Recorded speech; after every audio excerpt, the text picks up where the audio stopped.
আমার ভাই আমাকে জোর করে টানতে টানতে রুমে নিয়ে এসে রুমের দরজা বন্ধ করে দেয়।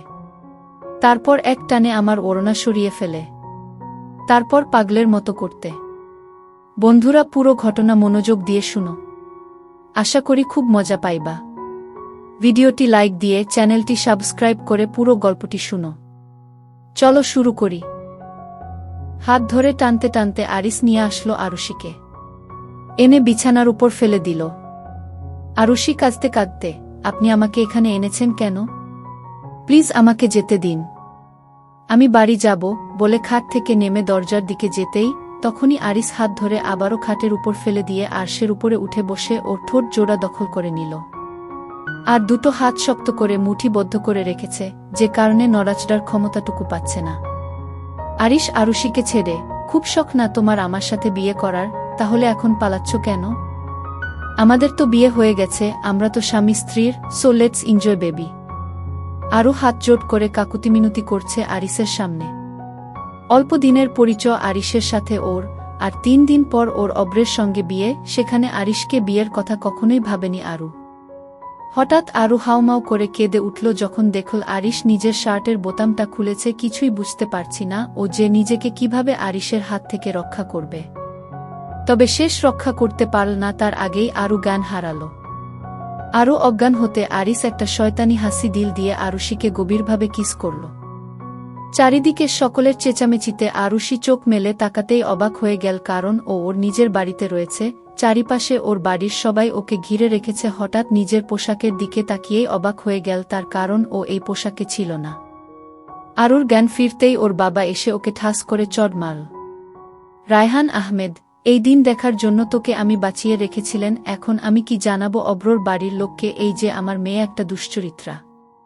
আরু এবার কেঁদে ফেল, কারণ ওর বলার মতো কোনো মুখ নেই। নিজেই নিজের পক্ষে যে কোনো কথা বলবে সে সুযোগও পাচ্ছে না, কেউ ওকে কোনো কথাই বলতে দিচ্ছে না। আরুর মা, তোকে যে আমি কেন জন্ম দিয়েছিলাম, তার জন্য আমার এখন আফসোস হচ্ছে। জন্মের সময় কেন আমি তোকে মেরে ফেলেনি। সকলের প্রত্যেকটা কথা আরুর বুকে গিয়ে তীরের মতো বিঁধছে, কারণ আসল সত্যটা ওই জানে।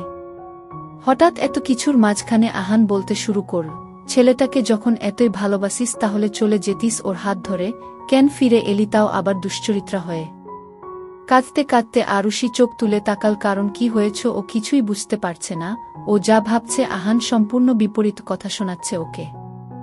আরুষি, আমি ওনাকে কখনোই ভালোবাসিনি, আর আমি উনাকে কেন ভালোবাসতে যাব যেখানে আমি জানি অব্রর সঙ্গে আমার বিয়ে।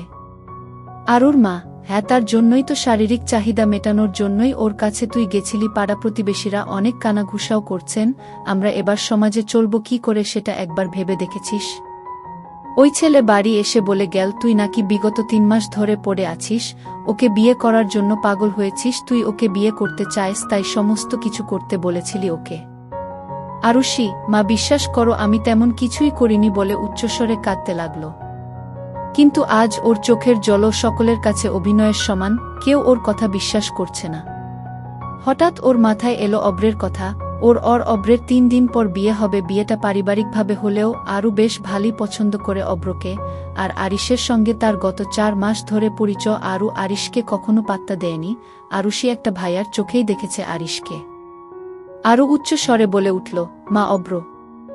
আরুষির মা, ওরা কেউ জানে না তোর এই কীর্তির কথা, কিন্তু সত্য কখনো চাপা থাকে না। সব জেনেও যদি অব্র তাকে মেনে নেয় তাহলে ভাববি তোর কপাল ভালো, বলে ঘর থেকে বেরিয়ে গেলেন। আরু হাউ হাউ করে কেঁদে উঠল, তার কারণ ও এতটাও মনের দিক থেকে শক্তিশালী নয় যে অন্যের বিরুদ্ধে প্রতিবাদ করবে। কিছুক্ষণ আগের কথা। রাস্তায় আরিস গম্ভীর কণ্ঠে আরুষিকে বল, গাড়িতে উঠ। আরুষি অবাক হয়ে, কেন ভাইয়া, আপনার গাড়িতে উঠতে যাবে? আর আমি হেঁটেই ঠিক আছি। আরিস, যা বলছি তাই করো, না হলে রাস্তার লোকের সামনে যা করব সেটা ভালো হবে না। এবার তোমার ব্যাপার, তুমি কি করবে না করবে।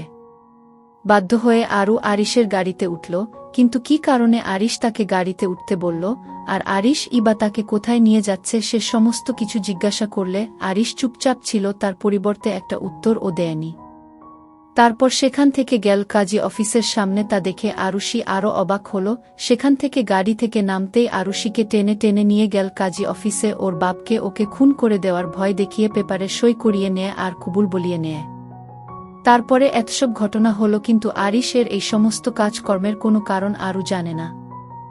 সন্ধেবেলা চুপচাপ ছাদের এক কোণে আরুষি বসে আছে, আর বসে বসে অব্রের সাথে কাটানোর সময়গুলোর কথা ভাবছে। হঠাৎ ওর ফোনে ফোন আসতেই চমকে উঠল ও। ফোনটা ধরতেই একটা আননোন নাম্বার থেকে ফোন আসল। কলটা ধরার ইচ্ছা না থাকলেও ধরতে হলো। আরিশ, হ্যালো আরু পাখি, কি করছো জান?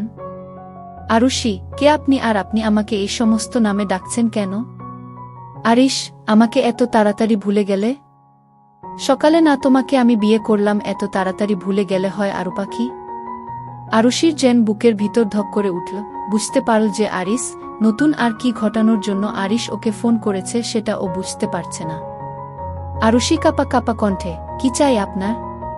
আপনি এ সমস্ত কেন করেছেন? আপনার সাথে তো আমার শত্রুতা নেই।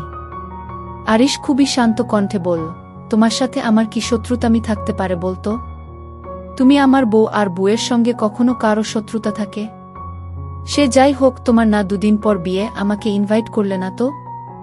আরুষি, আমার বিয়ে আপনি কি করে জানলেন?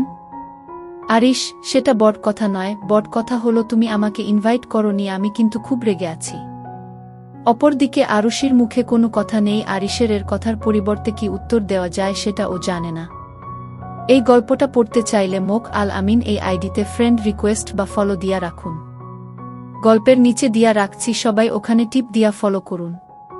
আরিশ, সে বাদ দাও, তোমার কিছু জরুরি ভিডিও আমার কাছে রয়েছে, সেগুলো পারলে নিয়ে যেও। আরুষি কিন্তু কিন্তু করে বল, কিসের ভিডিও? আর আমার সাথে আপনার কোনো ভিডিও? আরিশ উচ্চস্বরে হেসে বল, এ বাবা, সকালবেলা আমি আর তুমি মিলে যে এত রোম্যান্স করলাম, সেগুলো ক্যামেরাবন্দি করতে হবে না? সব ভুলে গেলে নাকি? ওগুলোই আছে বিয়ের আগে, তোমার নতুন বরকে যদি দেখাতে চাও তো নিয়ে যেতে পারো। না হলে আমার কিন্তু আবার স্বভাব ভালো নয়, সকলকে দেখাবো। আরুষির গলা শুকিয়ে কাট, কারণ যা হয়েছে, আরিশের সবকিছুই ভিডিও করেছে, আর তা যদি অন্য কেউ দেখে ফেলে, অব্র কোনোদিনই আরুকে বিয়ে করবে না। আরুষি, আমি তাহলে এখন কি করব? আরিশ, কাল সকাল 10টায় ভার্সিটিতে নয়, সোজা আমার বাড়িতে আসবে। যদি না এসেছে তো জানতেই পারবে আমি তোমার সাথে কি কি করব। আশা করি তুমি আমাকে খুব ভালো করেই চেনো। আরিশ, বাই আরু পাখি। আরুষি আর পারছে না এত কিছু সহ্য করতে, হাউমাউ করে কাঁদছে। ও কি থেকে কি হয়ে গেল সব। গল্পটি ভালো লাগলে চ্যানেলটি সাবস্ক্রাইব করে একটা লাইক দিয়ে ও একটা কমেন্ট করে পাশে থাকুন। ধন্যবাদ।